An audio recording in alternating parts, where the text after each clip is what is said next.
Welcome to Hedge Fund Tips with Tom Hayes. I'm Tom Hayes, and this is your 238th VideoCast podcast for the week ending May 9th. Got a tremendous amount to cover with you today, so we're going to go through this fast. First, want to invite you to join the Money Show virtual expo for accredited investors. That will be on June 13th. I will be a speaker at 9 a.m. You can just click on this link at hedgefundtips.com and you'll be able to attend for free. Many very famous speakers you'll find as you review the website. Check that out. You can watch it right from your computer. And right now the tickets are free June 13th, June 11th to the 13th for the other speakers. We were out in Laguna Beach and La Jolla and San Diego last week for water polo. Had an incredible time. That's Caitlin, Mimi, Annabelle at the beach in La Jolla, which was absolutely beautiful. That's me. I got to play Torrey Pines. Only 11 holes. It got backed up and I had to get back for a water polo game, but it was still amazing playing the front. Every hole is basically overlooking the water. It was fantastic. Not a bad lie on the course. That's another shot in La Jolla. Another shot at Torrey Pines. And that's that. Moving on. That's the Torrey Pines South. If you ever get a chance to play North or South, South is better. I haven't played North yet, but I intend to, next water polo trip basically is what it comes down to. That's one more there. And then that's Mimi getting punched in the face as she's trying to lay off a shot. Pretty rough crew out there in California. They know their water polo. It's the Mecca. This friend thanks Bo for shooting these incredible pictures of Mimi scoring a goal here. Mimi had 5 total games. Annabelle, I think, had 16 over 5 goals, over 5 games. Annabelle, however, is playing 10 and under. Mimi is playing 12 and under. And it was just great. The teams did wonderful. The coaches were amazing. But that California competition when it comes to water polo is pretty tight. A couple quick goals here and then we'll move on, but I was just excited about them. Here's Mimi. All right, that was one, and then I think I've got Mimi again. Nice pass, Casey. Watch this pass back by your teammate. Unbelievable. Sets her up. All right, that's me getting a little too crazy. And then Annabelle here.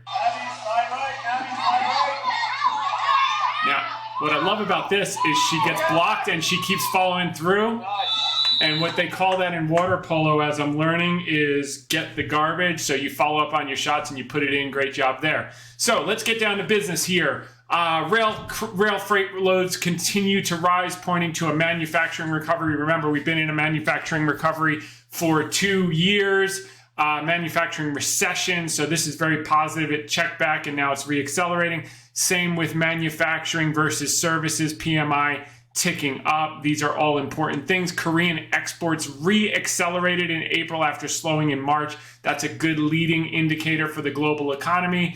And new orders to inventories ratio slipped again in April, which shows a little bit of weak orders. But what we are seeing, and we're going to talk about with Generac, is they've worked through all of their inventory now. Their orders to ship are matching, and now they've worked through all that backlog, which is fantastic. And that's going to start to be reflected in their earnings power moving forward, and that's reflected in this chart. The inventory cycle is at its trough. A restocking cycle should begin soon. And this is key, guys. It works on a lag after a recession. And if you remember, for years, I've been saying we had a recession in 2022. The first 2 quarters of 2022 were a technical recession, 2 quarters of negative GDP growth. And what do you get? You get a trough following that, like we had in 2010. And then you had many years of a recovery, and you had in 2001, and then you had many years of recovery. And we've just had it now. And by the earnings that we're seeing, whether it's Stanley Black & Decker, whether it's Generac, etc. You're seeing that they've worked through those inventories, and now we're going to get the restocking cycle, which accompanies economic growth, which accompanies cyclicals recovering, which accompanies a strong rotation, which we are positioned for and benefiting from already here. Now, what to own in a recovery: value, dividend players, beta. So this goes through a chart. This is all Bank of America, by the way, thanks to my friend over there who sends me all the great research. And deep value factors had the highest hit rates in a recovery. So that's key. Again, dividend yield, we've covered this chart multiple times. High beta versus low beta positioning is just off all-time lows, so moving away from high betas. As a matter of fact, you're seeing it now with the Robloxes getting smashed, the Shopify's getting smashed, all these money-losing promise profits manana companies are getting beat down. And I think that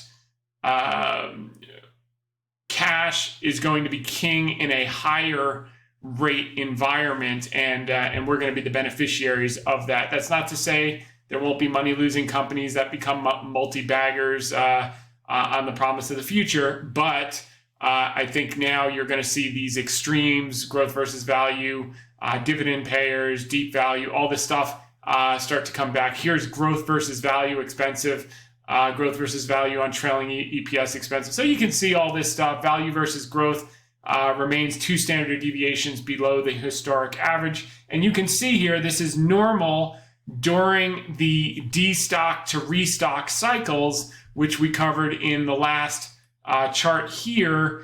It gets this low value relative to growth at the inventory cycle lows, which we're just finishing, and then they re-accelerate out of that and dramatically outperform. And those are the type of stocks that we've been covering on the podcast to take advantage of. Obviously, we were buying things like Amazon and Google in fall of 2022 when no one wanted them, and they've had huge runs.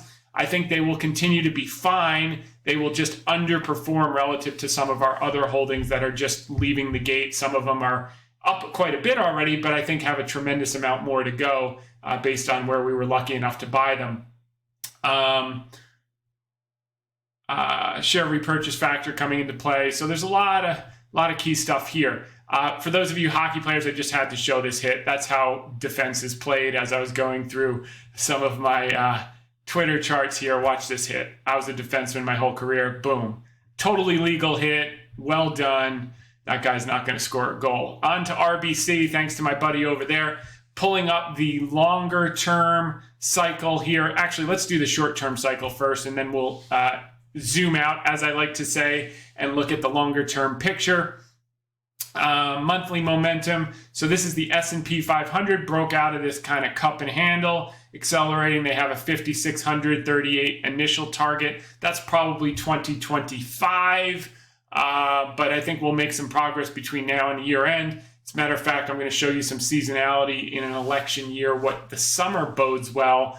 I think we played that 3 to 8% pullback that we started calling for in Q1 quite well, and we were lucky to take the SMH put spread off in time. The SMH went down about 17%, and we were able to make 2.2 to 2.4x.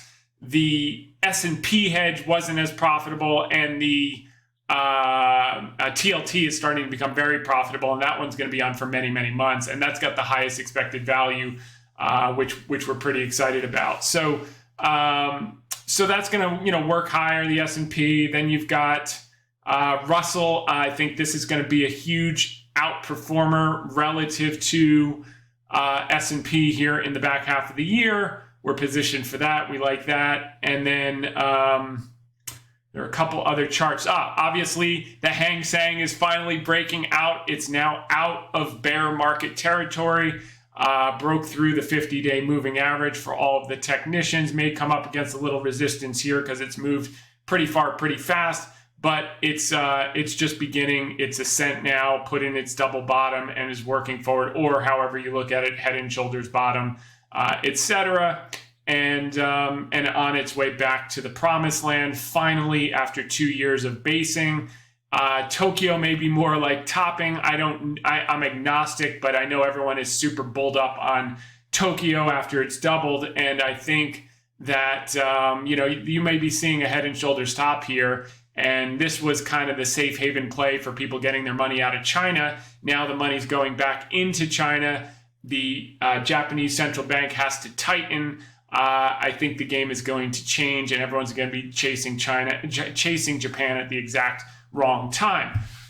Speaking of our TLT trade that we've been talking about for the last handful of weeks, we see yields rolling over, which is very, very constructive. We see dollar now finally letting up after a few weeks of a counter trend strength. And this is going to be do well for our emerging market theme. Here's the 10-year yield rolling back over. Faked a lot of people out here. This is counter trend. The peak was put in October of 2023. If you remember, we were pounding the table in September. It took us like 4 to 6 weeks. Every week we're like, look, I'm telling you, it's too crowded. This thing's going to reverse. It reversed like aggressively, and we got that monster, unbelievable year-end rally where everything in our portfolio just went bananas from October through January, Feb. And then you got this little counter trend move in the 10-year yield, and now it's rolling back over. Same thing with the US dollar, peaked in that October 2022. If you remember when we were buying tech, and China got that monster rally. And then now you got this little counter trend, and it's rolling back over. This is what we want to see, the dollar re-weakening. This is fantastic. And then Canadian dollar, remember I said, loony long. And as a matter of fact, Buffett at his annual meeting this weekend was saying what? He wants to buy an investment in Canada. He's no dummy, and there are reasons for that. Number one, the secular trend in commodities. Number two, he'll get a double bite at the apple with Canadian dollar appreciation. And number three, the valuations are probably lower relative to other opportunities he can find around the world. Okay, that's oil's coming a little bit. Remember, everyone was chasing up. Now, gold, no view. I mean, that's just, it is what it is. Copper, Dr. Copper has a PhD in economics. That's basically a proxy for what's coming down the pike in China over the next 6 to 12 months. I think that's constructive. Copper futures going through the roof. So that's basically everything I wanted to cover from this group.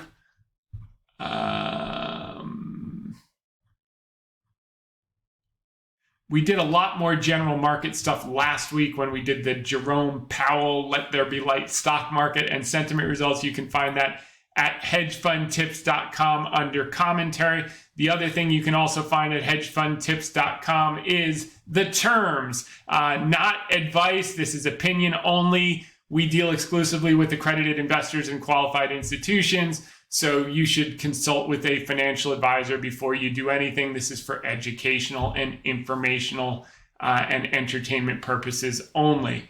Okay, now the long view, to remind you and to instruct the newer people that have been listening. This is also from Robert Slumer at RBC. This is the long-term cycle where you have basically 16 to 18 years of sideways consolidation and grind, which we just finished up in 2015, followed by 16 to 18 years of a bull market, and then sideways consolidation, bull market, sideways consolidation, bull market. What you want to overlay with these makes it very simple, is the demography of the country, and namely, you get these periods right here of 20-year bulls from when you have the bulk of the population between, call it late 20s and mid 40s. And that's what gives you a 16 to 18-year run. And then you consolidate it, which we went through with two big crashes in the 70s, two big crashes in the 30s, two big crashes in the early 2000s. And now we're about halfway through the 16 to 18 year cycle of a secular bull that will probably run into the early 30s. and we want to ride that wave, and it's good times here. Okay, so that gives you a view of the longer term cycle. Emerging markets, you can see, has been in their long-term consolidation, getting ready to break out. That's going to be commensurate with the US dollar, and that will take off as we have favorable demographics in those markets. Looks like the 10-year yield stopped out here. Dollar, another chart here, rolling back over. And I do think we have the potentiality to see a similar type dramatic rollover in the dollar that we saw in the early 2000s over the next few years. We don't need that for our emerging market theses and biotech and all of that stuff to work out, but I think that's a more likely scenario in the early stages before they're able to inflate some of the debt away. You're going to see a weakening of the dollar. People are going to sniff out our fiscal irresponsibility in the last few years, and we're positioned for that. So we've covered the groups that do well in the early parts of the cycle, meaning China and emerging markets. So we're positioned for that.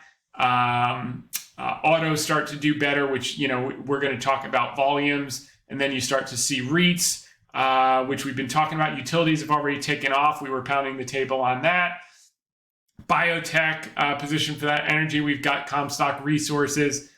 Payment processors, which is interesting. That is going to be PayPal for us. So pretty exciting stuff here. Quote of the week from Warren Buffett: "I never buy anything unless I can fill out on a piece of paper my reasons. I may be wrong, but I would know the answer to that. I'm paying $32 billion today for the Coca-Cola company because if you can't answer that question, you shouldn't buy it. If you can answer that question and you can do it a few times, you'll make a lot of money." And I think that's the issue. If you ask 10 people, why do you own Roblox today? I think the answer to their question would be very convoluted.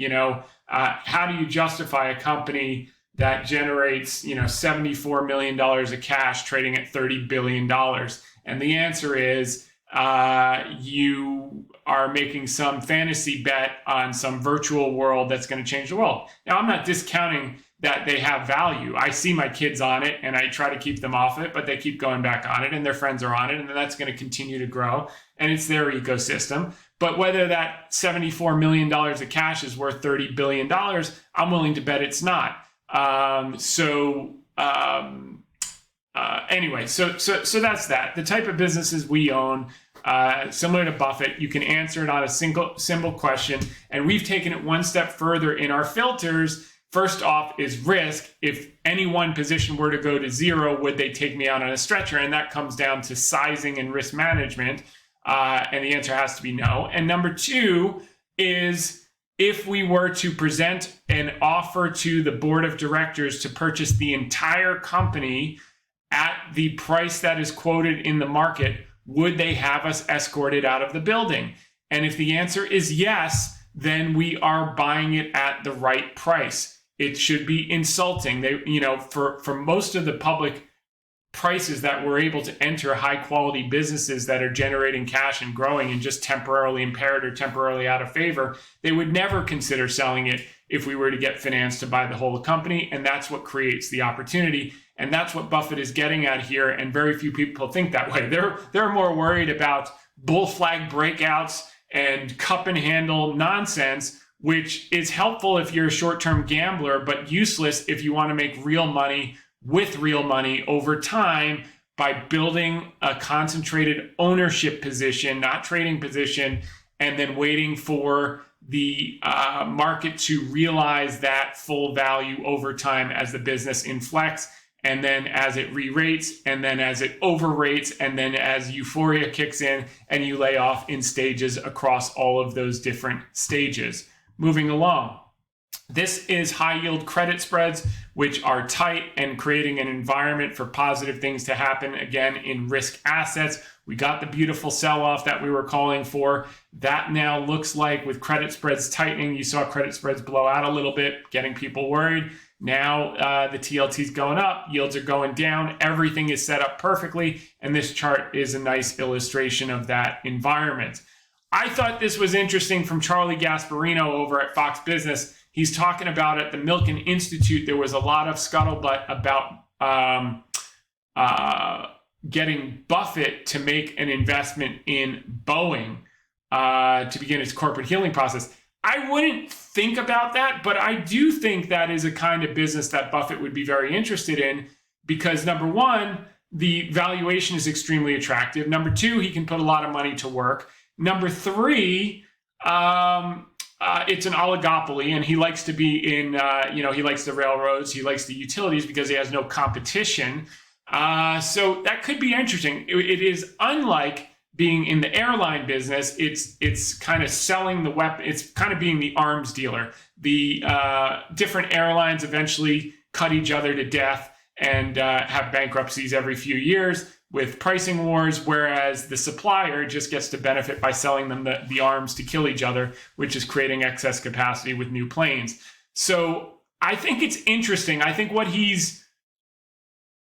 is probably holding him back in the short term, or he needs to get more clarity on, is he doesn't want to be put on the stand endorsing reckless management. I think what he's going to want to see is a new high quality CEO announced, reputable, high integrity CEO announced, and then if in fact that is in his on his radar, put money to work on that basis, basically saying we disapprove of what had happened in the past. We fully believe in new management and the quality of an all-American company in Boeing. I don't know whether that'll happen or not. I thought that was a good scoop. And by the way, the most interesting thing about Boeing this week is the headlines couldn't be worse and the stock is going up. And that's usually a sign that a short-term bottom is in. Not a guarantee, but usually a sign. Okay, back to China, my favorite subject. This is from Macro Charts. It's talking about short interest in the China ETF. And what he's saying is when China shorts are all in, it's the beginning of a bull market. We agree. They just got to all in on that last final shoulder or double bottom, however you want to think about it, both in FXI and the Hang Seng, etc.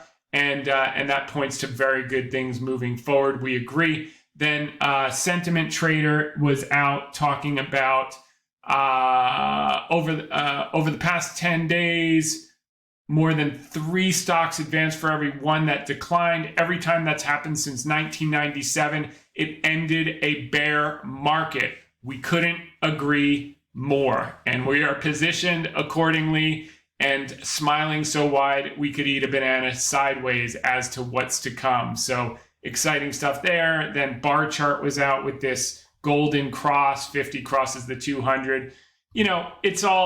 It is what it is. Okay, now on to U.S. seasonality from Bank of America.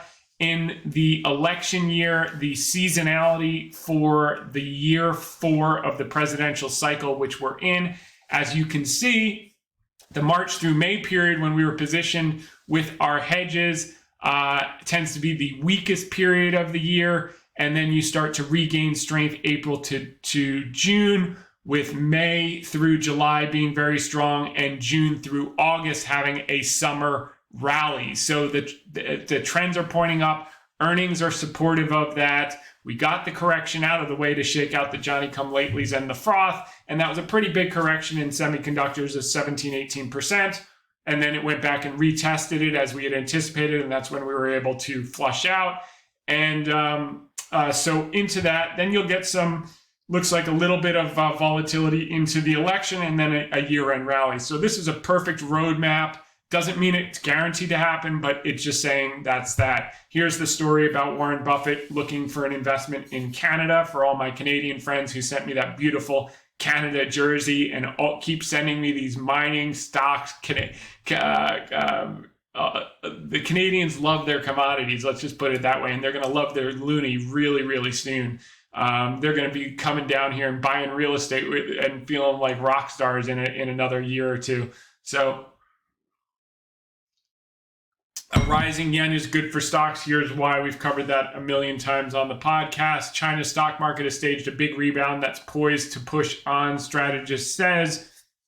So they're looking at extreme sentiment, contrarian signals, has bounced back with a solid 20% surge from its bear market lows. That's the MSCI China.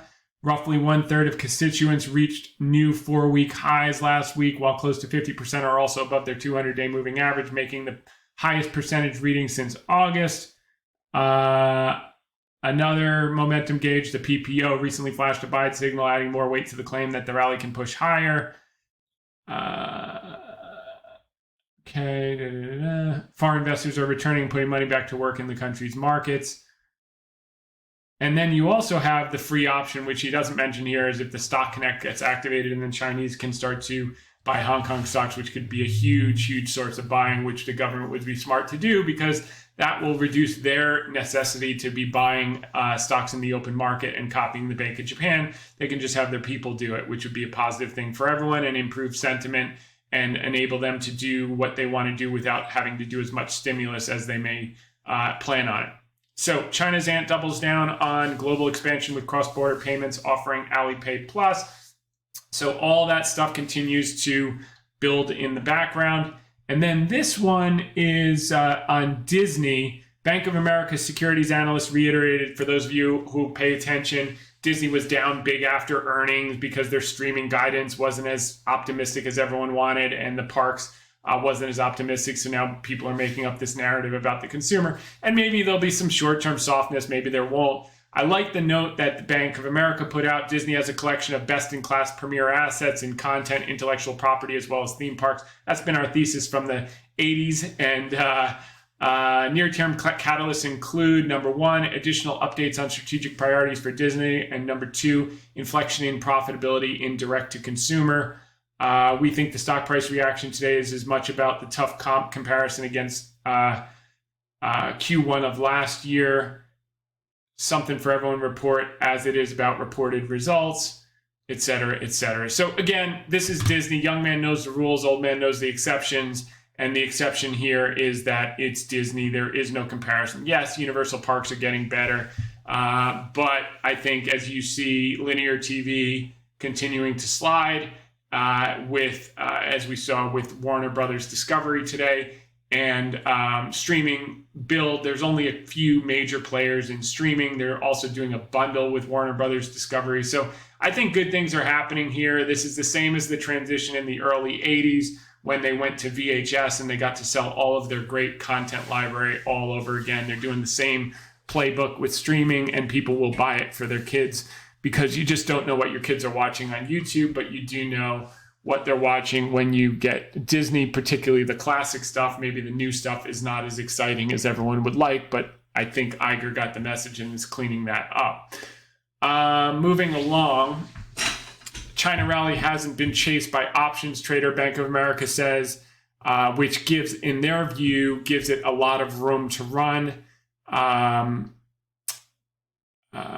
call options as such. Okay, there's not been a strong demand for buying call options as such. Chances are that the rally has further room to run from here, barring any nasty headlines or negative surprises out of China. I would say including that, because I think people are numb to the headline. We've been getting bad headlines every day for 2 years. So bad headlines, I think, at this stage is it's going to climb the wall of worry.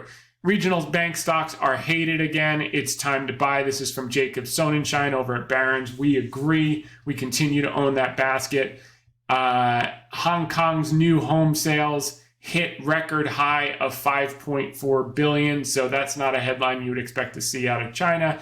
Chinese stocks hit 2024 highs on more property support, positive trade data. So again, what was always negative, now you're starting to see some positives. European stocks set fresh record. FTSE 100 gains on Bank of England signals. The UK trade, which we have expressed through GXO Logistics, which reported earnings, revenues up 6%, and the stock was higher today.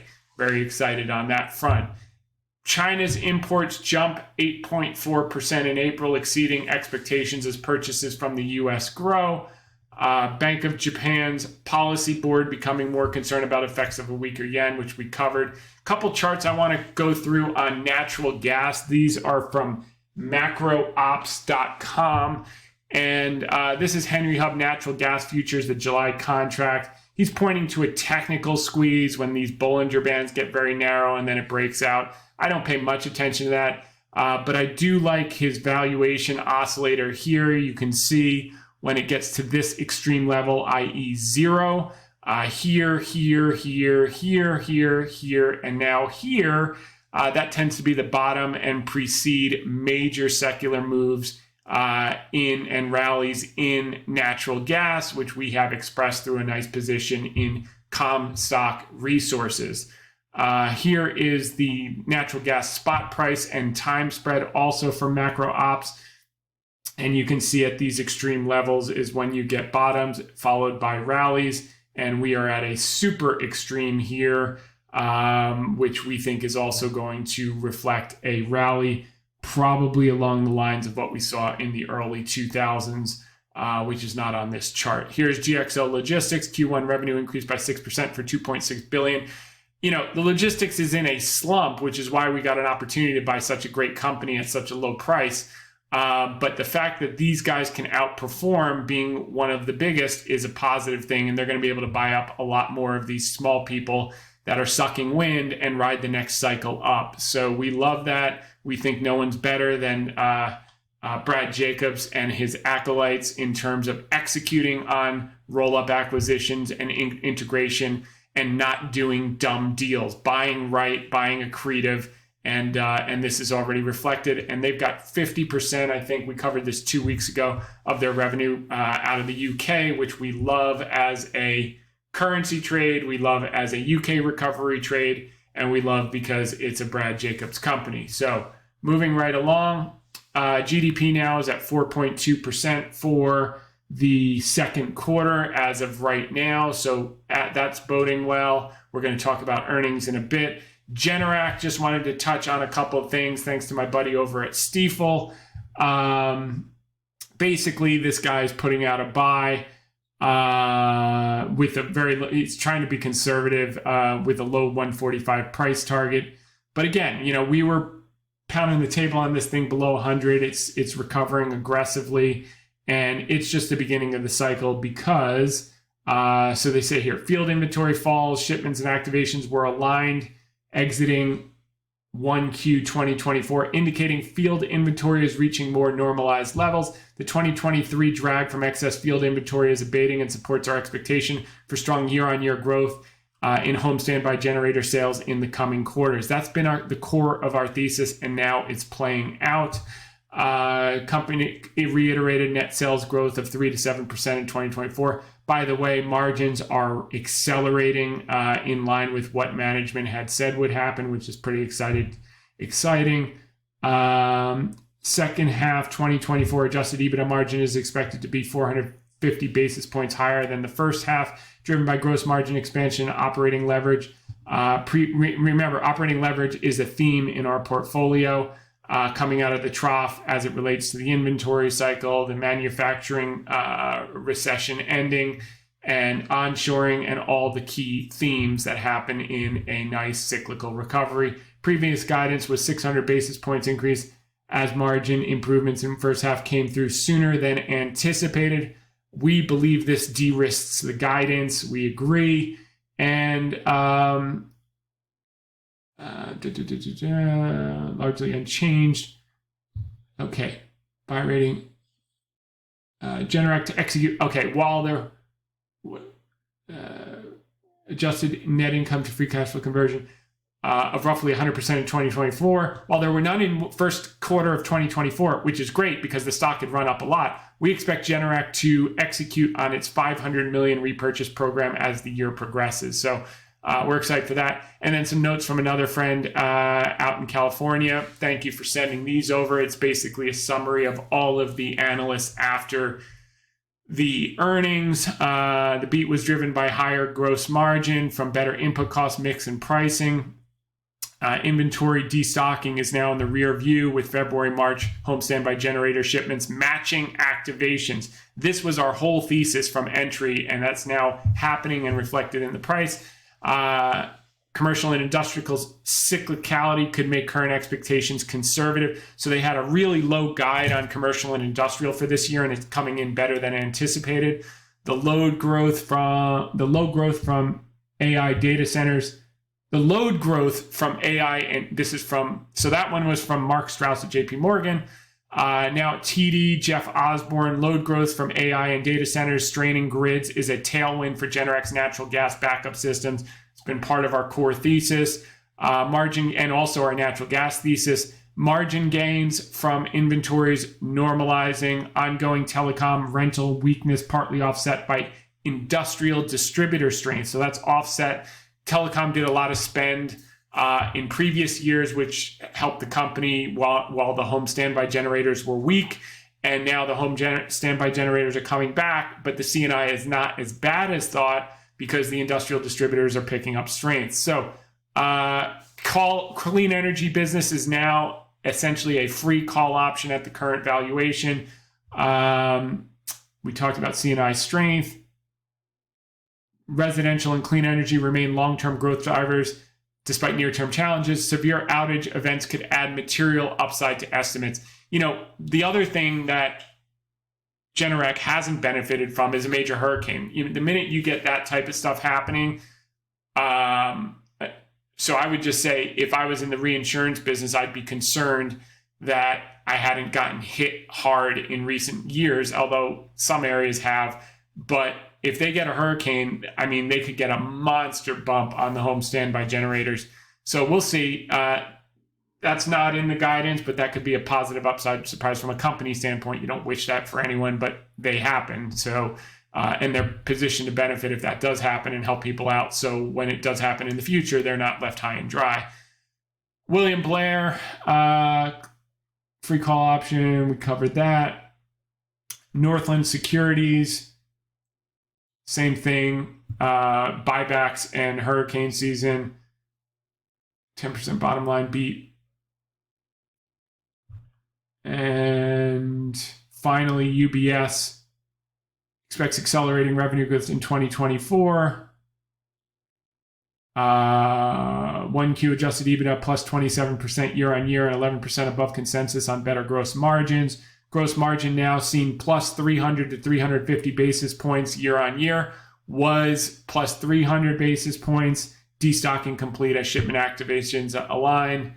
AI data center load growth, straining grid reliability. So they have a secular tailwind behind them, and we got so lucky to buy the thing down 80 or 85% off of its COVID highs, and the game is just getting started. Are you mad or glad? Stock market and sentiment results. That's our article of the week, which focuses on Cooper Standard.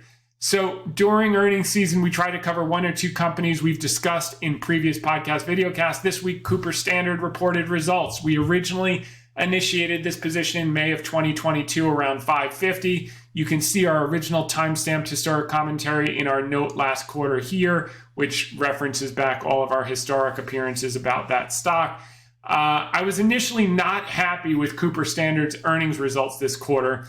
I was specifically disappointed with the negative $31 million of free cash flow, but then I took the time to burden myself with the facts versus responding with emotion, and it turns out that Q1 is consistently a negative free cash flow quarter and has been the case even during the halcyon days when the stock traded to $146 per share. I've circled every first quarter free cash flow result in the chart below and added a table to illustrate the consistent trend. So you can see here, 2011, first quarter, negative free cash flow, 12, negative free cash flow, 13, negative free cash flow, 14, negative free cash flow, 15, negative free cash flow, 16. Okay, so you get the point. The point is that 17 out of 17 first quarter results, 16 of them had negative free cash flow. And in all cases where the stock was trading above $100 a share, above 100, the negative free cash flow was greater than the negative free cash flow in Q1 2024. Now, so you can see here, even when the stock got over $60. So in 2016, let's see here. So 2014, the negative free cash flow for first quarter was negative 59 million. The next year, negative 60 million. The next year, negative 27 million. The next year, negative 54 million. The next year, negative 78 million. And that's when the stock was at 140 something dollars. 2019, negative 61 million, etc. The only positive first quarter free cash flow was last year at plus 1.1 million. That was an aberration, not a trend. And this year was negative 31. So this is a very seasonal, as we had a strong free cash flow quarter in Q4, as they historically do every Q4. And I think that will continue. The other thing which we'll cover is that the subsequent quarters tend to inflect. So now, I am not saying that to get back to a multi-bagger status from here, the key is for them to generate negative free cash flow every Q1 moving forward. I'm not saying that's the secret to success. I'm just saying they've had tremendous success while doing that because of the seasonality of the business. I'm saying it appears to be a cyclical phenomenon since inception for this part of the year, with a tendency to improve in the following 3 quarters. Now that we see what went wrong, let's take a look at what went right. So first and foremost, Cooper Standard reports continuing year-over-year margin improvement in the first quarter of 2024, sees upside to full-year guidance. If you remember, last quarter I said he's guiding too conservatively. Well, he confirmed that, and one of the shrewd analysts in the Q&A got him to leak a quarter early what he thinks the guidance is going to be. And when I tell you, I think you're all going to be very happy. So, got my amazing Hedge Fund Tips mug from my buddies down in Dallas. Thank you very much. All right. Now, so first and foremost, gross profit totaled 61.6 million, an increase of 47.4% compared to first quarter of 2023. Operating income positive 3.5 million, reflected an increase of 17.9 million versus first quarter of 2023. Net loss of 31.7, reflecting an improvement of 98.7 million versus the first quarter of 2023. Now, they did pay 86 million to Goldman Sachs. So if you back that out, they're still up big. We'll cover that as we get into the nuance on the call. Adjusted EBITDA increase of 16.9 million versus the first quarter of 2023. So Jeff Edwards here is saying, we expect to aggressively pursue further cost structure optimization, leverage commercial opportunities to accelerate growth and enhance value creation. Successful implementation of these initiatives is expected to have meaningful additional margin expansion and should represent upside to our original full year guidance, assuming industry production volumes hold. So as we covered last quarter, historically the IHS industry estimates have been too conservative. Their guidance, which is now going up, assumes flat volume growth. In other words, they're going to outperform the flat industry volume growth by taking market share. And if, God forbid, they actually do get industry volume growth, which last year they got 3 million cars more than anticipated. I'm cuffing that number, but I think that's correct. You can go back and view the note from last quarter, but it was meaningfully higher than was anticipated at the beginning of the year. Then you look at numbers that are not imaginable by even the upgraded guidance. So it's all about volumes, as you'll see here. You can click here to see that article where we went into the detail on that.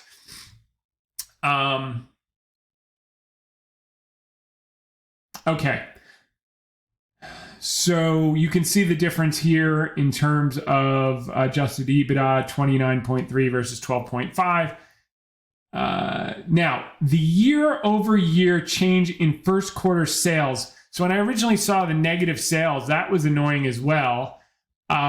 It's primarily attributable to the divestiture of their technical rubber business, and that's Europe-based, in the third quarter of 2023, and unfavorable foreign exchange. There were This was partially offset by favorable volume and mix, including sustainable price adjustment. So that technical rubber business was a money-losing business. So we gave up a few dollars in revenue in exchange for much greater profitability and margins. And in my book, that's the name of the game. So that's why that happened. It's not like the core business declined. The core business actually increased. The loser businesses that they got rid of, that's reflected in the top line. So that made a lot more sense. Adjusted EBITDA for the quarter was 29.3 versus 12.5. Volume mix, we covered that. New business awards. The company received net new business awards totaling $66.2 million in anticipated future annualized sales. That's a big deal. That includes $34 million of net new business awards on hybrid vehicle platforms and $19.1 of net new business on battery electric vehicles. Okay, so here you can see the core businesses, which are the sealing systems business, was up $3 million for the quarter, or 2.3 million from 348 to 351.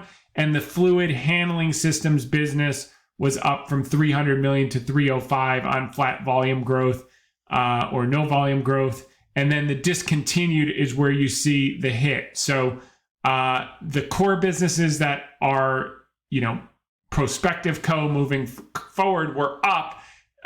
The money losing business that they divested is what is took the revenues down.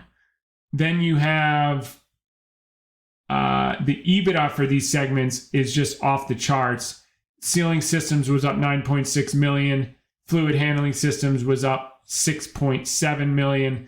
And the business that they are divesting lost $500,000 less than they lost last year, which they lost $3 million last year, $3.4 million last year. They lost $3 million this year. Good riddance, goodbye, sayonara.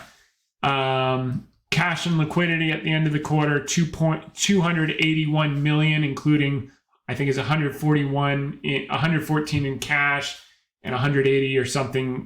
We'll go through that on the ABL. They got an extension on the ABL line to 2029, so they've got that 280 million and change of liquidity all the way to 2029. We probably won't even own this thing, but maybe 2029, probably not. It probably will have done what we needed to do much sooner than that.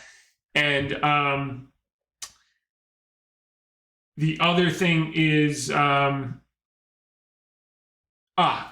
the other thing that's great about it is not only do they have the liquidity, but they're also guiding free cash flow positive for the year, which is in line with what we said. The first quarter, every 16 out of the last 17 years, is where they have negative free cash flow due to the seasonality. And then the subsequent 3 quarters is where they make it back and then some. And on their conservative initial guidance of free cash flow positive, which they're now going to take up, plus having the ample liquidity, puts them in a great position to refinance everything next year, which we're going to talk about, and they emphasized on the earnings call. So industry estimates, IHS estimates for global light vehicle production is flat. They had a similar thing last year, and it was up meaningfully more than they thought. So if that's the case, and their new increased guidance doesn't even include that, the impact could be significant for a business with this amount of operating leverage. So efficiency and improvement through additional lean cost structure initiatives drive meaningful additional margin expansion that should represent upside to the company's original full year guidance. So you can see here their gross margin went from 6.1 to 9.1, EBITDA margin from 1.8 to 4.3, and their capex went down from 4.3 to 2.5, so that's good to see. Here's their liquidity of 281, 114 cash, 167 ABL availability, now pushed out to 2029. That is positive to see. The strategic growth drivers are predominantly expanded cost per vehicle, because with hybrids, which is the new trend, EVs have more parts than ICEs for Cooper Standard, but hybrids have even more than EVs, and hybrid seems to be the new trend, so they're going to benefit handily from that, as well as they believe they can build fluid systems business in China, which has been not an area of focus in the past. So that's positive to see. They're going to do cost savings of 20 to 25 million in 2024 through headcount reduction, and finalized cost savings of 40 to 45 million expected in 2025. Payback of restructuring costs in approximately 6 months. That is huge for them to be cash flow positive on that restructuring, which is good. Now, on to the earnings call. A couple highlights here. Another solid quarter with this is from Jeff Edwards, with our manufacturing and purchasing teams delivering $19 million of savings through lean initiatives and other cost-saving programs. This improved efficiency combined with our enhanced commercial agreements enabled us to improve our gross profit margin by a solid 300 basis points. They got 66 million of net new business awards. They became supplier of the year for General Motors. That's a big deal. Now, as it relates to the sales, which I touched on, a slight decrease of 90 basis points compared to the first quarter of 2023. Quote, the decrease was driven primarily by the divestiture of our technical rubber business in Europe during the third quarter of last year and a smaller divestiture of our stake in a joint venture in Asia. Excluding the impact of these divestitures, which represented $13 million of sales in the first quarter of 2023, net sales for the first quarter of last year would have been $669 million. On that basis, our sales for the first quarter of 2024 would have been up 1% year over year, outpacing global automotive production growth. Gross profit for the first quarter was $61.6 million, or 9.1% of sales. This compares with gross profit of $41.8 million, or 6.1% of sales in the first quarter of 2023. So if I can I'll give up $13 million of revenue every day of the week if I'm also giving up $3 million a year of losses, which is exactly what they did, which is fantastic. Adjusted EBITDA in the quarter was 29.3 compared to 12.5. Favorable volume mix, enhanced commercial and lean savings. Okay. Net loss was 31.7 compared to a net loss of 130.4 million. Again, that's seasonality. Okay. We continue to have discipline around capital investments, which remain primarily focused on customer launch readiness and maximizing returns on invested capital.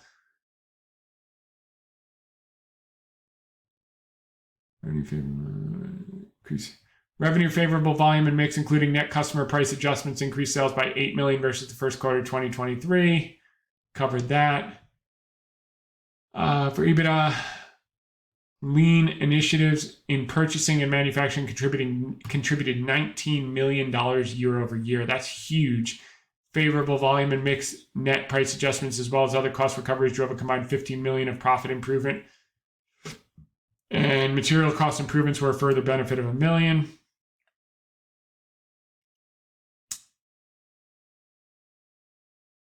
The liquidity we covered, 282 million. Signed an extension of our ABL through May of 2029. That's a big deal, actually.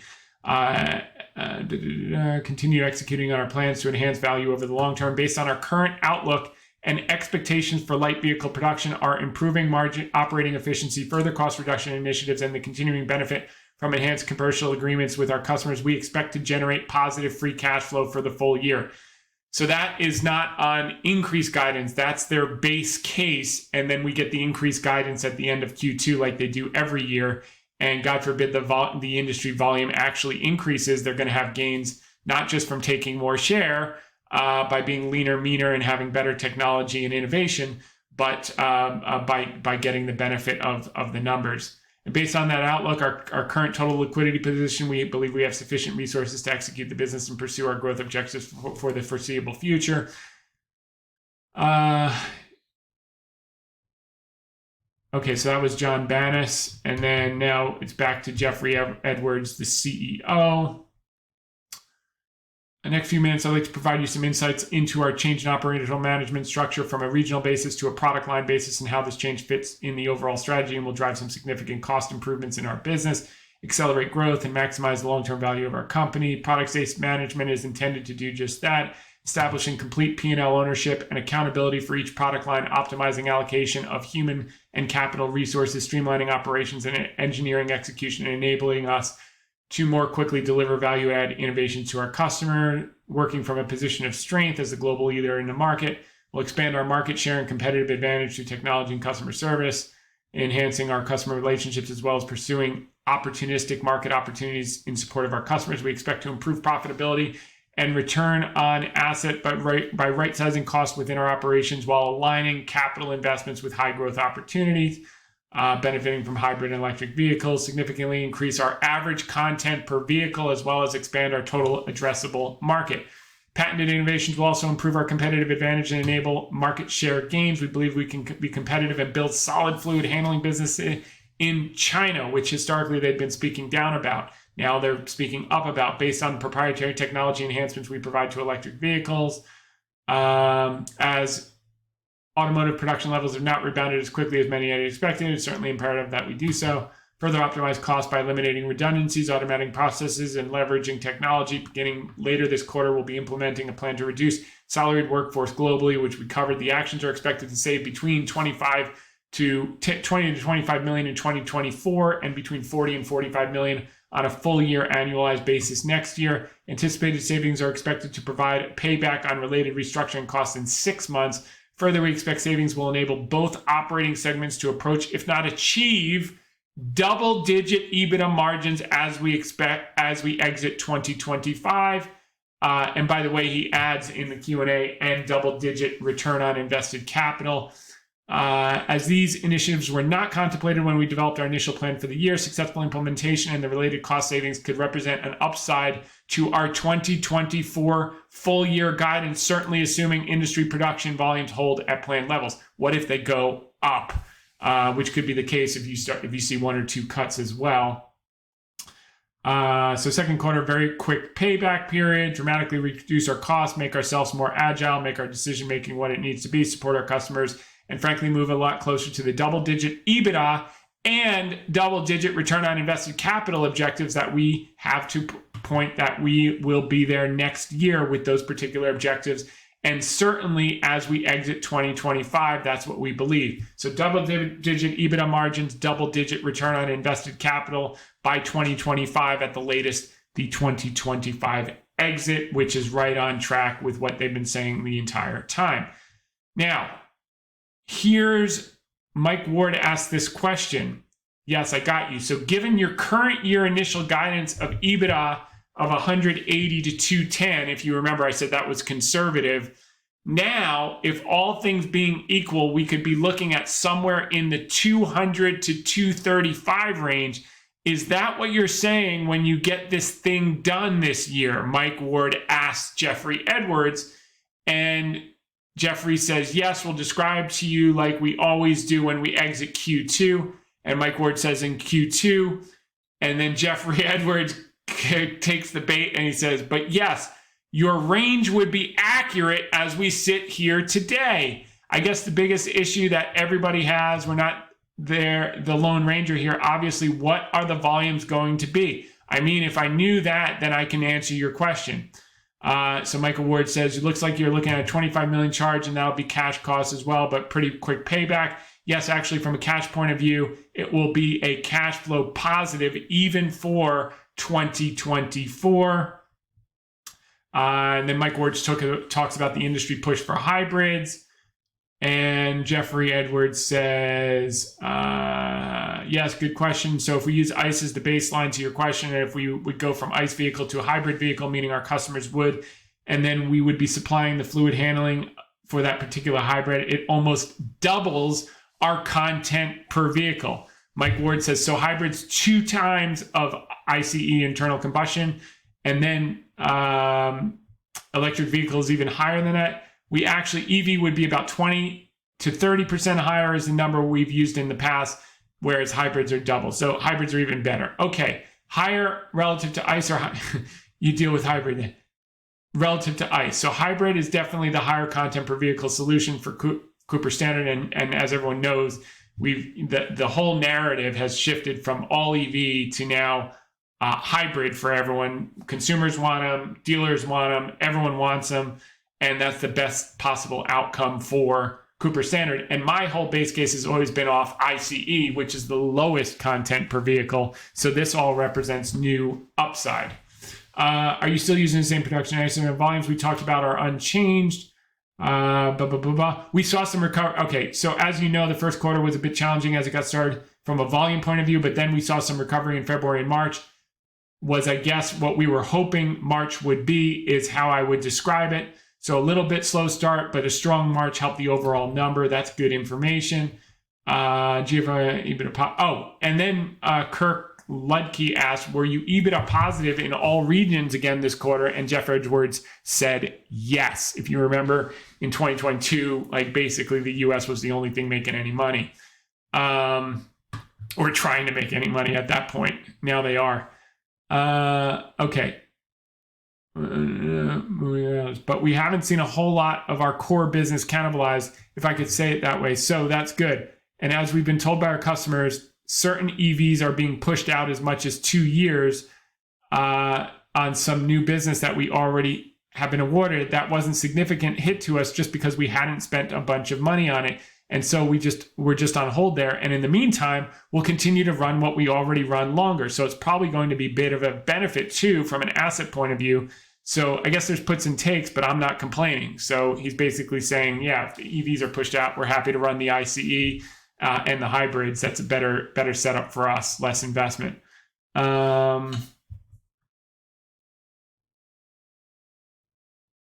Okay. When you compare apples to apples and you look at the industry automotive versus our automotive revenue, we were actually up for the quarter slightly. That is what we think is going to continue to be like. And we still expect to outgrow the markets that we serve in automotive. I think that's the key point. What they're saying there is we're taking share. Saying with the announcement here around the sealing and fluid handling going forward, the innovation we have given customers excitement about it. And what I just talked about, previous caller, in terms of content per vehicle going up, especially our fluid business, we expect to continue to gain share. Ben Briggs asked, do you guys see gross margin hitting double digits, call 10% plus during the current fiscal year, or is that something we should think about 2025? This is Jeff. The answer is yes. And I was pretty clear about what I think 2025 is going to be. So we should be back to double digit EBITDA and ROIC as a company as we exit 2025. John Bannis, so that's that. Okay, that's okay, fair enough. Okay, so then Brian DeRubio asks if they're planning on doing a global refi, meaning refinance all their debt at lower rates next year. And Jonathan Bannis says that's our current thinking. Of course, that all depends on the production environment, interest rate environment, all alike. But certainly with our trajectory, we're thinking about it in terms of continued improvements in the cost base of the business, improvements in the free cash flow that Jeff and I have been talking about here today. We think that sets up very well to be in the market next year, but a lot of factors go into that. Obviously, what Powell does, et cetera. That's my addition there. You talked about the impact. You can see the impact that's had. Obviously, our bullish comments today about what we think 2020. Okay. Inflation pressures. We feel like we've done a really good job. Our customers have certainly stood up and supported Cooper Standard's request. He's talking about pricing now. Talked about the impact at the end of last year. You can see that impact, and that's had during the first quarter. Obviously, our bullish comments today about what we think 2024 could be, and certainly 2025. But I think we're in a good position to be successful. Type of cash we need to be generating, et cetera, et cetera. So that's the call. So it's interesting. You look at the headline, revenue's down, negative free cash flow, all bad news. When you step back, they got rid of $3 million of losses. They improved their margins across the board on flat industry volume. They actually picked up sales, picked up margin, picked up profitability. And in the scheme of Q1s going back 17 years, it was one of their better ones. So all of that is very, very positive. And we took advantage of that. So here's sentiment. Bullish percent was improving. Bearish dropped down to 23. So retail investors are getting confident again. But you can see here there could be a long way to run before they get too exuberant. And that kind of sets us up into this summer rally. Maybe we have a little more bumps in May, but more likely than not, we're going to be up a few months out and maybe materially. And that's that. National Association of Active Investment Managers. Let's just see what they did today, because that comes out on Thursday afternoons. My guess is they're a bit up. Yeah, they shot from 60 to 90%. So that's that. Earnings is interesting. Retail top 30 weights of the sector, ETF, cumulative earnings power estimates over the last 60 days have actually come down just 11 basis points for 2024, but down 2% for 2.14% for next year. So we'll have to see if that was skewed. Looks like by any one company. No, it looks pretty consistent. So that's to keep an eye on. Transports and earnings estimates revision also came down 4.62 for this year and 3.35 for next year. Uber was taken down. UPS was taken down a bit. A lot of the trucking companies are a little bit getting hit. Old Dominion Freight Line, that's cyclical. They'll come back. That's also part of why we were able to buy GXO at such an incredible price. Yeah, you can't give away some of these truckers and transport companies right now. And that's going to be where some ArcBest, they're all getting smashed. RXO, there's some ponies in this pile. We've picked one of those ponies up, and we'll look for more things to do. Economic data. I thought today was interesting from the standpoint of initial jobless claims coming in higher than expected. That is what the Fed needs to see to do that first cut, is some weakness in the labor market. So we'll see if we get any follow through on that. Earnings have been good. They came in, remember, they took estimates way down. Well, they beat blended year-over-year earnings growth is plus 5%. They had taken it down to 3.2%. And so they're beating, and that's why you're seeing the stock market doing well. The other thing of important note is that earnings estimates cumulatively are coming back, or collectively are coming back up. You can see the chart we look at every week from FactSet is it's gone from like 242 back up to almost 244, and for next year at 277. So we troughed a little bit in early April, and now guidance is going up, and that's why the stock market is starting to follow it as well. So all of those things are good.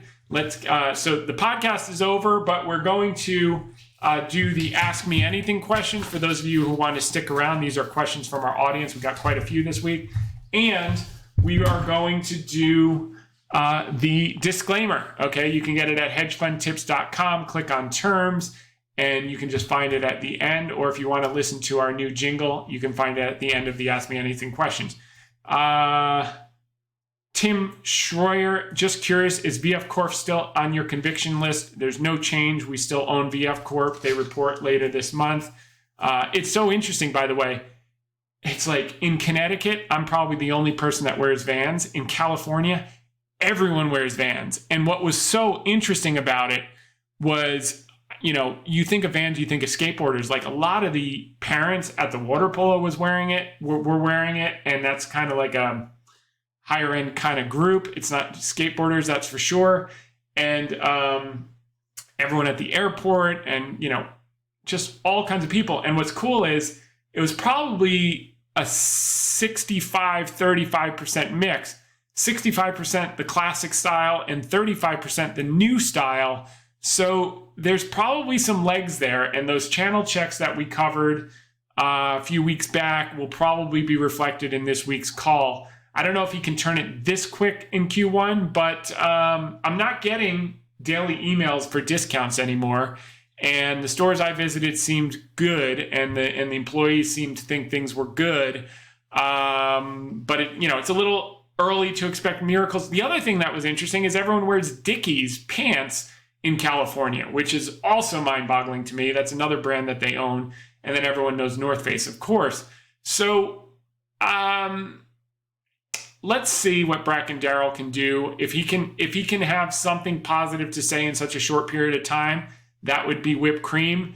We're grateful to own a lot at and near these levels, and no change at all.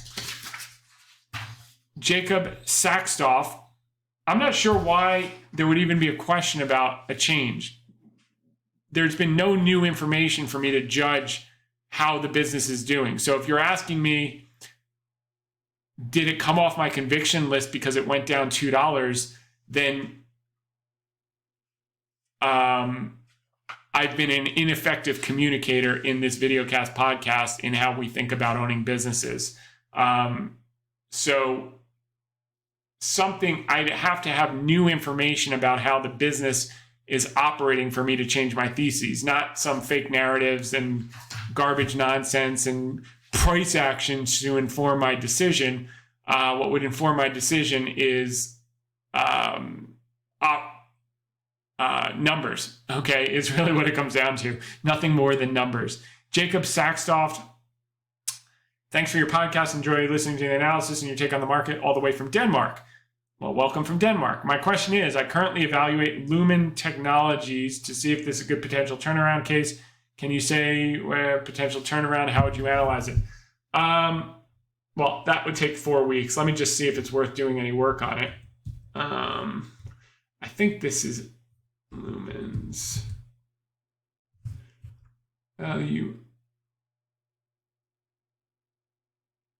Lumen Technologies. Okay, so here's a stock that's down from $20 down to $1. This is probably, before I even look at it, has a tremendous amount of debt and is probably going to go bankrupt and get restructured. This looks like an LT site. I think this is Telecom, LUMN. No, that's not what I want. I want this, LUMN. Okay.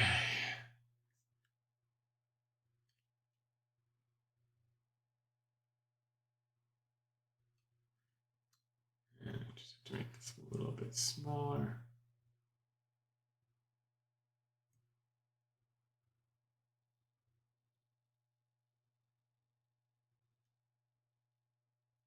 All right, financial analysis. First off, let's look at this. Okay. All right, so negative free cash flow, revenue's declining.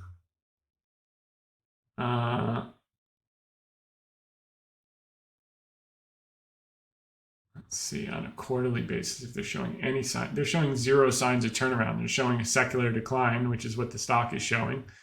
Balance sheet.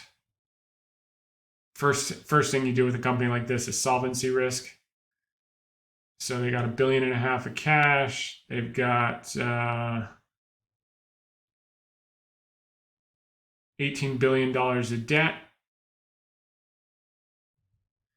And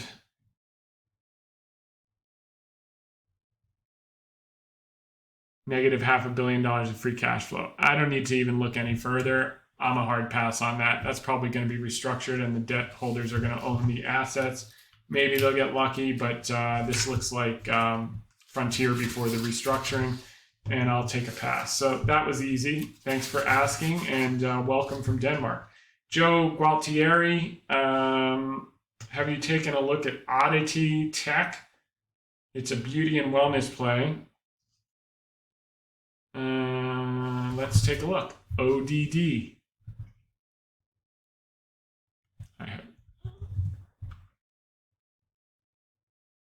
Okay, so that's an IPO. I'm probably not going to have enough financial information for me to make a decision on it or even be interested in it. But I'll have a look-see-loo. This is a tiny micro cap, it looks like. Growing revenues very, very aggressively. And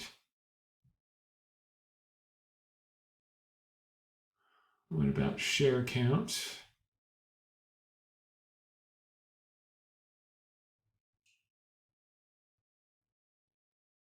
Share count's not bad.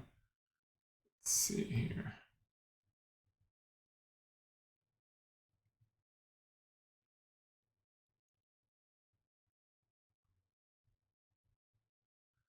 All right, so their revenues.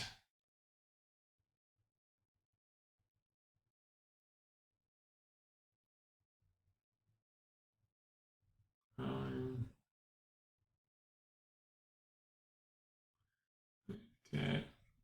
All right, let's take a look at the financials. Covered balance sheet, 77 million of cash.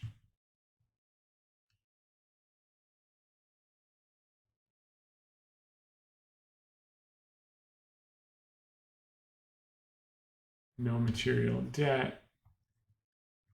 Free cash flow generation is good.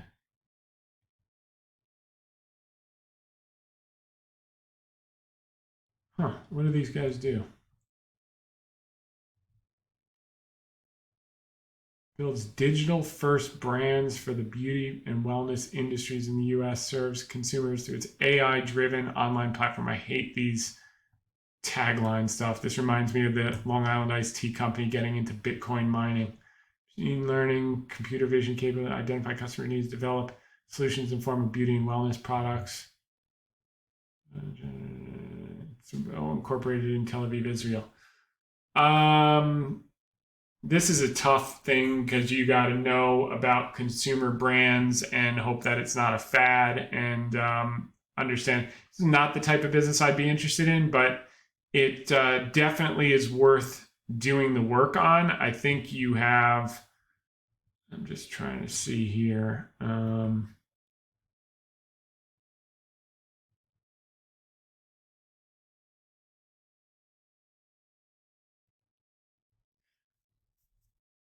$2 billion market cap.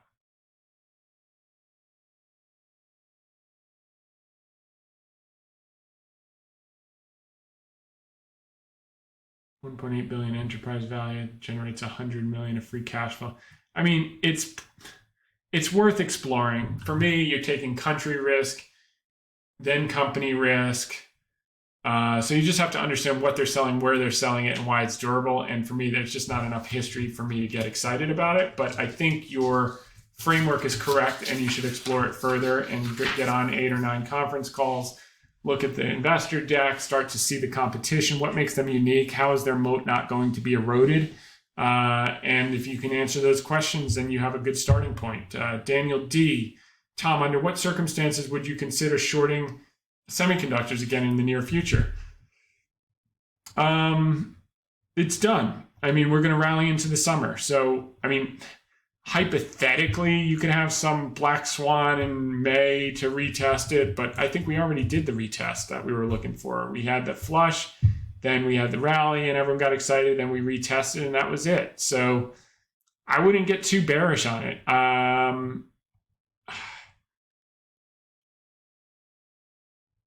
We took advantage of, we bought some Intel in, for those of you who've been around, you know, we bought Intel last year at 25 and change. We sold a bunch at 2/3 at 48 and change. It went up to 51 without us, and then it collapsed.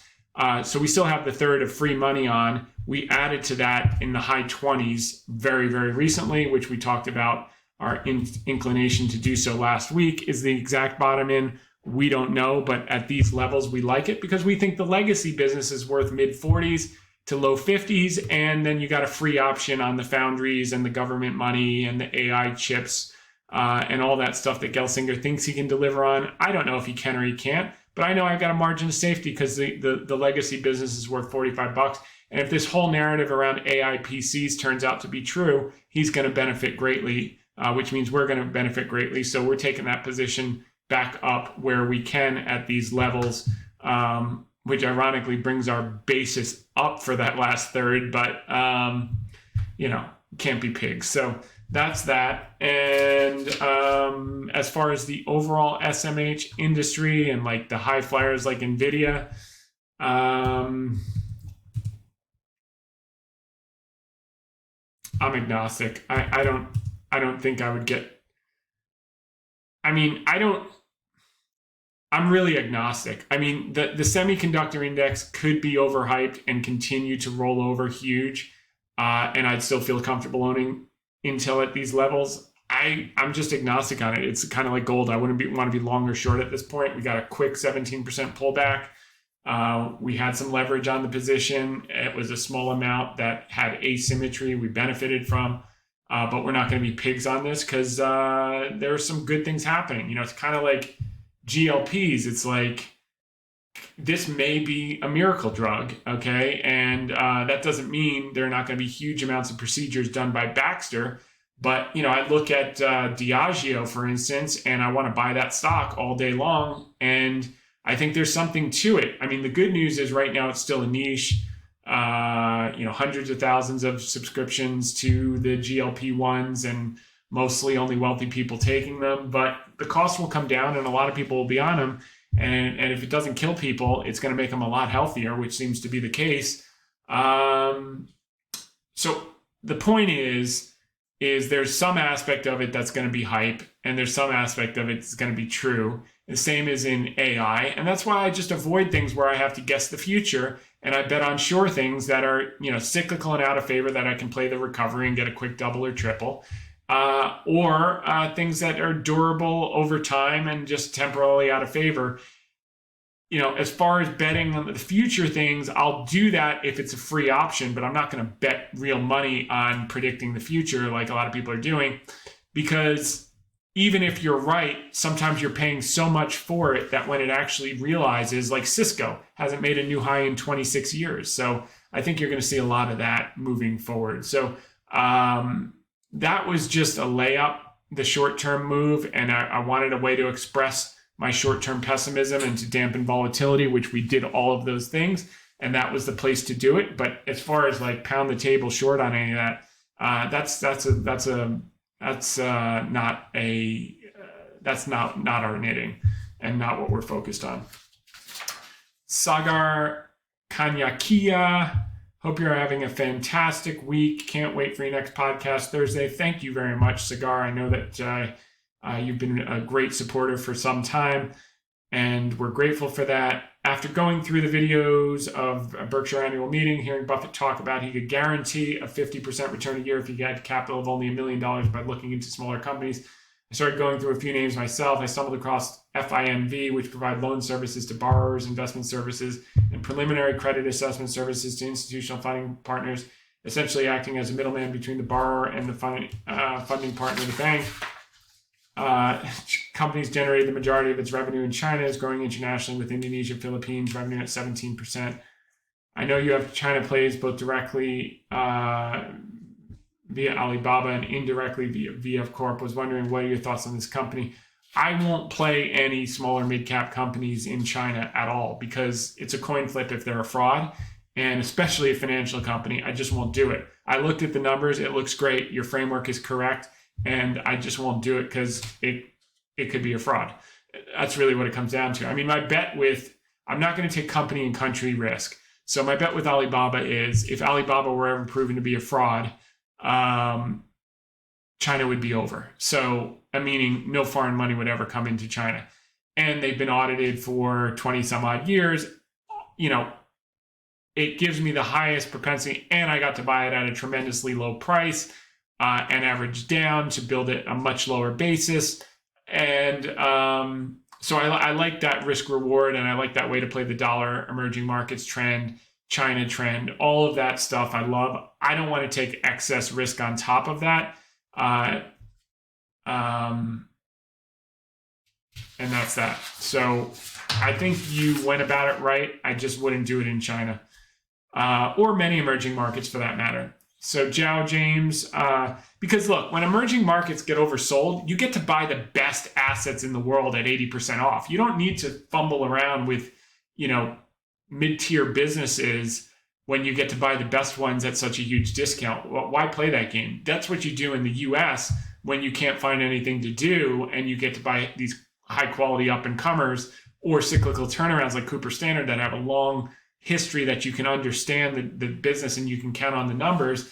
That's where you play that. You only play those games in America. You don't play those outside America. You're going to get your tail-handed to you. Jow James, what delta range do you select when buying options? I believe you only buy out of the money leaps. False, and that's exclusively for the benefit of our clients. What strikes and what duration that we buy, and what Greeks we use. So leave it at that. On Daniel D, Tom, I wouldn't be surprised. Would you be surprised if Nvidia tested $1,000 a share? Not only would I not be surprised, I would care less. So thank you for that. Jordan Smith, thoughts on Bristol Myers? I think this was from last week, and I said it was fine. Nancy Martin, grateful for your podcast and willingness to share your wisdom. Want to ask about Oil States International, whether you think it's a good buy. It's down, seems to have decent cash flow. The only servicer I really would feel comfortable buying is Schlumberger. Oil States has kind of been in the doghouse for a while. I think this thing sets up as a trade. I actually looked at it a few weeks ago and passed, so I'm not going to take a look at it here. I think you're probably okay. I just don't like any of them here. What I like is Comstock Resources. I'm going to play natural gas. We loved servicers and integrateds in 2020. That was the time to buy it. Everyone started chasing it after they had all doubled and tripled. Not for us. So if we got a material pullback in servicers and or integrateds, I'd take a new look. Right now, the only thing that's on sale that we're super interested in is Comstock Resources. Went down to 7 and change. Now it's back up to 10 and change. It's just getting started. This is going to be the next Range Resources, which, by the way, is at new highs again. So Nancy Martin, grateful. Okay, so we did that. Thank you, Nancy. Who's this? Tim Cowan asks, thanks for taking my AMA. I have a new one. What is your view on HRTG?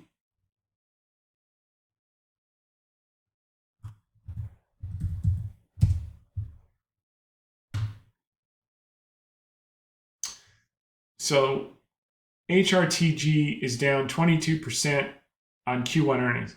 Well, it's also up 10x, and now you're interested in it after it's up 10x. So that's, I just don't operate that way, but I'm going to take a look at it for you and see if there's some additional value that can be had, which may or may not be the case, but I'm just more interested when no one wants it.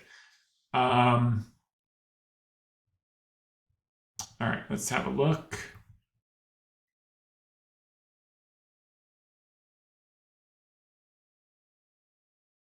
Okay, so what did they do? Some big acquisition?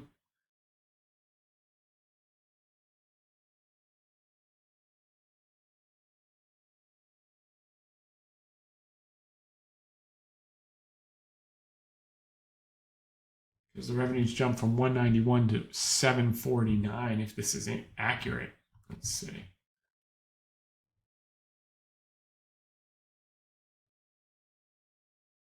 Free cash flow, 100 million.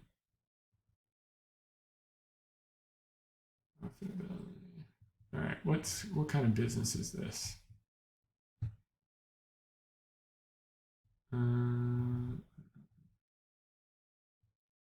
Insurance holdings, commercial, personal, and commercial residential insurance products.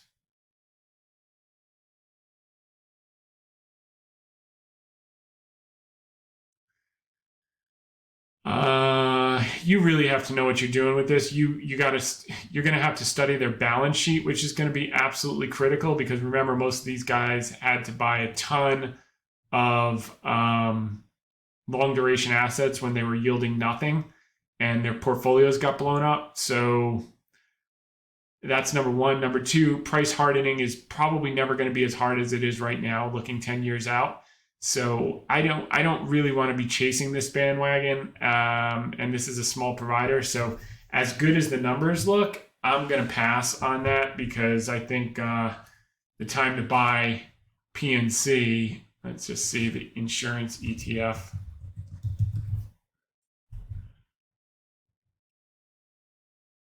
Yeah, this thing's been straight up. Not for me. I'm going to pass. Even though the numbers look good, I understand why you're doing it, but you really have to know what's in their portfolio and what's upside down, and if they have to raise capital. Okay, Patrick McKenzie. I'm a relatively new listener to the podcast. Can tell that my level of knowledge seems well below that of your general audience. I've been listening for a few months, and now I'd be lying if I admit 75% of what you say goes above my head. When you tell people to do research on the company, how can I learn what it is and what I should be looking for? Can I read through cash flow statements or listen to earnings call? But I really don't know what I'm supposed to try to catch. I understand you won't go through the basics of stock trading on your podcast, but do you have any suggestions of where I can learn to graduate an understanding of your pod a little better? Regardless, I genuinely appreciate your content and try to share it with any of my friends who might listen. Thank you, and go Flyers. Oh my God, Patrick. Go Devils. All right. Anyway, Patrick McKenzie, thanks for welcome to the fold. I would say number one is read Benjamin Graham's The Intelligent Investor. That's Warren Buffett's number one recommendation. That's number one. If it clicks for you, you're going to know this is for you. Then from there, if you want to get into more depth, security analysis. Then from there, if you want to get into more depth, read the CFA books. From there, then you just have to read as many annual reports as humanly possible. I'd start just reading one a day, or if you're part-time, one a week. And just and listen to all the conference calls when you find a company that you like. And sooner or later, these things will start to mesh. And if you like it, enjoy the process. If you're trying to do it to get rich quick, save your time and just compound your money. If you just put it in an index fund over, you're basically going to double your money every 8 to 9 years, and that adds up over time. And you dollar cost average, you put in every month, and you go play golf. So this takes a full-time commitment. So you really have to love it. And the way to filter out whether you're actually going to love it or not, read The Intelligent Investor by Ben Graham. And if the light bulb goes off and you feel like your life has changed, then you'll do it 24 hours a day, and you're going to become extremely good at it after 5 or 10 years. And keep listening, and you'll learn stuff. You'll pick up stuff. You're educating yourself. It's just, if it's for you, you're never going to feel like it's work. And if that's the case, you're going to do unbelievably well at it moving forward. So hang in there. I think you're on the right track. Annual reports, earnings calls, some sell-side research won't kill you. Might not help you, but it won't kill you. And those books are key. Read those over and over again. And the Warren Buffett annual letters, you can get them all the way back to the 60s. That is a crash course that will save you years of going in the wrong direction. So those would be the shortcuts. Shortcuts would be read Buffett's annual letters after you read The Intelligent Investor. Michael Ozarek. Michael Ozarek. Could you give me your thoughts on Howard Hughes Holdings? This is a sum of the parts play and a bet on housing coming back. I would say you're probably fine here. Problem with it is that you don't know when you're going to get the sum of the parts. So like those St. Joe's people, these guys had all their money in St. Joe's because it was going to be the biggest Florida development, and it's happening. The problem is they lost all their assets under management waiting for it to happen over 15 years, and it still hasn't been like huge. I'll just show you St. Joe.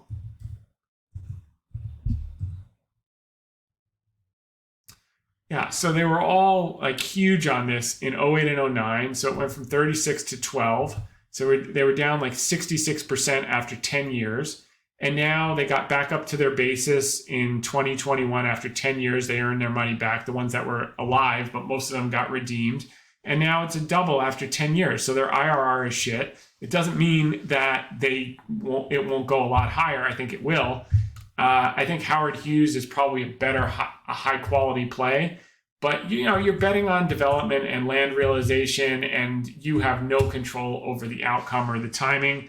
It's probably a better place to park your money than T-bills, but it's not what we do. We want free cash flowing, cash generative things. But I think with this sell down, because of rates being high, rates are going to get lower, the demand is there. I think you could have a home run. I know Howard Hughes has a ton of Summerland land, and you look at all the 30-year-olds and the millennials, you probably wind up with a double over a handful of years. And that's a good thing, not a bad thing. So I like how you're looking. It's just not something, there are higher and better uses, but I think you'll win with that. Mitch Lim, what do you think about Caro? Karo. Never heard of it, but let's have a look.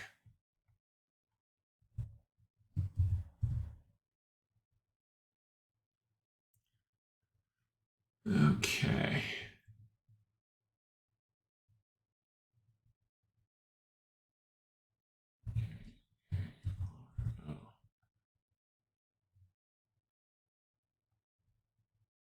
Software as a service in South America.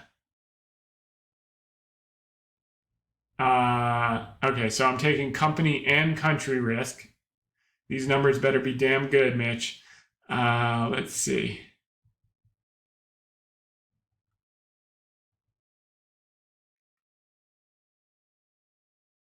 So again, they must have done a big acquisition, so everyone's excited.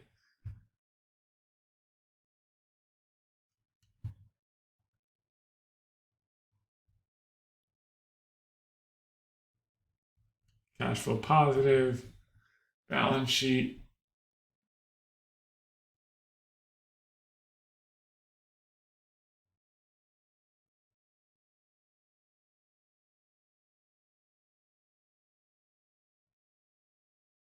Pretty clean.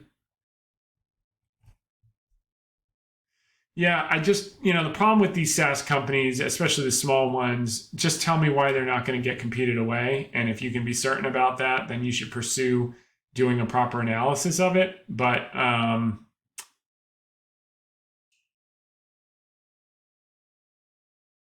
credit management for asset-based vehicle finance, like this is like hairy stuff because if their economy turns a little bit south, they get roasted. If they're doing, they're probably doing the subprime stuff, kind of like PAGs in Brazil, and they're hairy businesses and they're down for a reason. Doesn't mean you won't get a monster run out of it, but I'd probably pass. Let's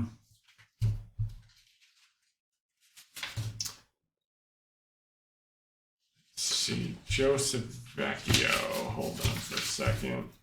Okay, Joseph Vecchiola asked me, do you remain bullish on VF Corp, CCI, and BABA? As bullish as ever. And by the way, CCI is an unbelievable opportunity down here, and that was just down on rates. BABA's moved up a lot, from 68 to 80 in a couple of weeks.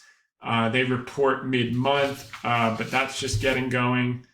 And then VF Corp reports mid-month. We've covered that. No change because nothing's changed. So if you're asking me if I'm still bullish because the price went up $12 or down $1, that doesn't even factor into my analysis.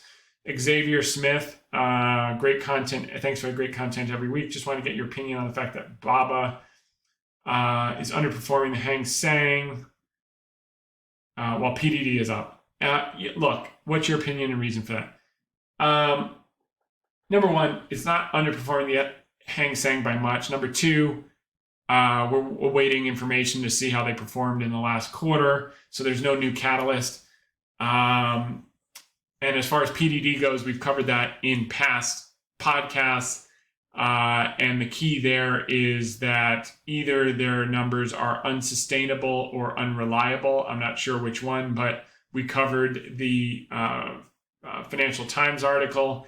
And usually where there's that level of smoke, there's probably some fire. At the end of the day, when the country was in a depressive vortex, groups like Temu selling trinkets and low-cost stuff are going to benefit. When the economy begins to recover, as we saw 5.3% GDP print, people move back up the scale to higher-end stuff where Taobao and Tmall dominate in mindshare and dominate in offerings. So PDD, assuming legitimacy or full legitimacy, is going to benefit from the rear view mirror environment. BABA is going to benefit from the windshield environment looking out to the future. We don't get distracted by that. Alibaba, we're in because of the margin of safety and because of the outs. We've got the cloud, we've got the supermarket business, we've got the delivery business, we've got a third ownership of Ant Financial, we've got the best retail platform, and we've got international growth, and we've got the biggest opportunity in the private sector for compute power demand, AI app sales, and the continued digitization of China, which is at least 5 years behind the United States. So basic cloud services, compute power for AI, which is why they've cut prices and they're going to lock everyone into their ecosystem and then sell them apps for the next 10 years and AI applications, which they're already doing. So I think this is the Aesop's fable of the tortoise and the hare. We're happy to be the tortoise because ultimately the tortoise wins the race as the hares get burned out. Jordan V, why do people even bother looking at net income if free cash flow is the most important number and it isn't easily manipulated? Why doesn't more of the financial media quote free cash flow per share? Because most of the financial media is a bunch of salespeople, and they don't do proper analysis, and they're more concerned with the price action over the next 2 minutes than over the next 2 to 4 years, which is where real money is made. So that's the bad news. The good news is you don't have to participate. You get to sit back and buy high quality when it's on sale and consistently compound and multiply your money and not get distracted by trading and eventually blowing up or delivering non-ideal outcomes and getting caught in some of these high flyers that collapse and then getting caught with leverage and margin like many of these players do. And you don't hear from them, and they're not durable. They come and they go, and it's a merry-go-round on Wall Street. So my suggestion is if you want longevity and you want to build something great, use time-proven principles and stay away from the shiny objects. Nick Foster, or do them in extreme moderation where there's asymmetry. Thoughts on Green Brick, GRBK? I like that people are coming to me with housing because it's like taking a little bit of a hit with the high interest rates in the short term. BK. Okay, so you're giving me a stock that's up 30x. And it could double again, but it's not where I like to enter.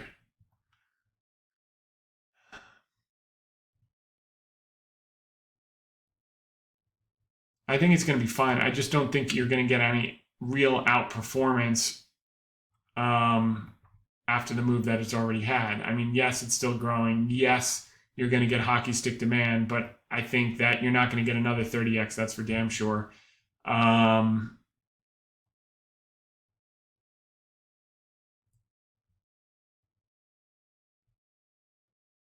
take a look here.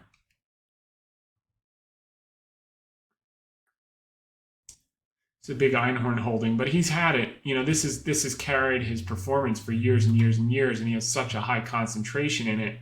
And for years he underperformed partially because of it, but now he's getting the payoff because he's a man of his conviction, and it works over time. He knows in the short term the market's a voting machine, in the long term it's a weighing machine, and this one has proven out. But he's probably closer to harvesting. He was planting years ago. And people are now coming on board, and the people that come on board late, he'll be harvesting too. I'm not saying he's harvesting anytime immediately soon, but I think he would be more thinking about when he's getting out than how much more he can add at $60 after it was at $250. Cash from free cash flow positive, balance sheet, 41 million of cash. Balance sheet's clean. I mean, it's fine, but I could probably find better home builders to take advantage of. The problem with home building, though, is that it really hasn't come down enough yet, given where rates are. I mean, this thing's been straight up. So I'd wait for this to settle out before I look at home builders. Trust me, you'll know when it's time to buy home builders when no one wants them. If that happens again, and you can't give them away, and Tom Hayes is talking about that he just bought Lennar or Pulte Homes, I am nowhere. It's not even remotely on my radar right now. So I'll leave it at that. Nick, thanks for the question. I'm thinking, you're okay, but it's like find something where the horse is just leaving the station versus where it's already up 30x is my best suggestion. So with that said, we're all done for this week. We'll be back next week, same time, same place. In the meantime, make it a great one. Bye for now. Soundstripe.